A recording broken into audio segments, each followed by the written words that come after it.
Another day with an unsettled weather pattern. We've been talking about rain a lot the last couple of days, and we are starting to see more of that showing up from our first warning live radar. These showers, like yesterday, are drifting from south to north, and within these we could have some heavy downpours, and that may lead to some localized flooding concerns through the rest of the day today. I did want to take you down to where some of the heavier pockets of rain are at this point. This is a thunderstorm here moving into southern Greene and southern Hale County, moving very close to Arcola, just to the southeast of Forkland. This will keep drifting towards the north near Mason Bend and Greensboro. That's where we're going to have that rain picking up just a little bit here in the next few minutes. And then there are these little small pockets of rain over parts of Pickens County between Carrollton and Aliceville, Union to Utah, and westward from there towards northern Sumter County. You're picking up on just a few little showers. I was tracking a downpour here that is moving very close to Good Springs. It's going to be crossing over 269 here. No thunder or lightning with this at this point, but it is a pocket of some moderate rain.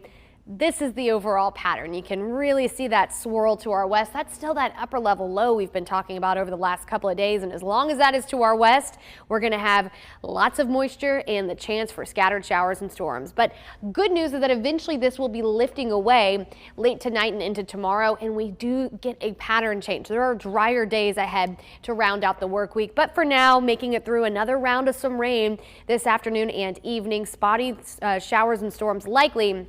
So we do have a flood watch for all of the counties here in Greene. That's because the ground is already so saturated from all that rain we had over the weekend. And in addition to that flooding threat, we'll be monitoring for a low chance that a storm briefly turns strong to severe. That would mainly be along into the east of I-65. And the main threats would be gusty winds or hail, in addition to that heavy rain threat. Moving through the rest of the day, a first warning future track here shows that increase in coverage over the next couple of hours. These spotty storms keep drifting from south to north. And I do want to point out, notice here, not everybody's going to get rain today. There are going to be some folks that do remain dry. These are just spotty storms lasting into the evening hours, and can't completely rule out that a few of those hang with us overnight as well. Tomorrow looks to be another day with that unsettled pattern. But remember, that upper level low is starting to lift away. So that means improved weather a little bit later in the week. But one more day making it through, a few spotty showers during that morning commute. And then during the afternoon and evening is when we see a better chance for those hit and miss thunderstorms. I did want to break that down for you hour by hour in our first warning future track. Starting the day, mainly dry, clouds around.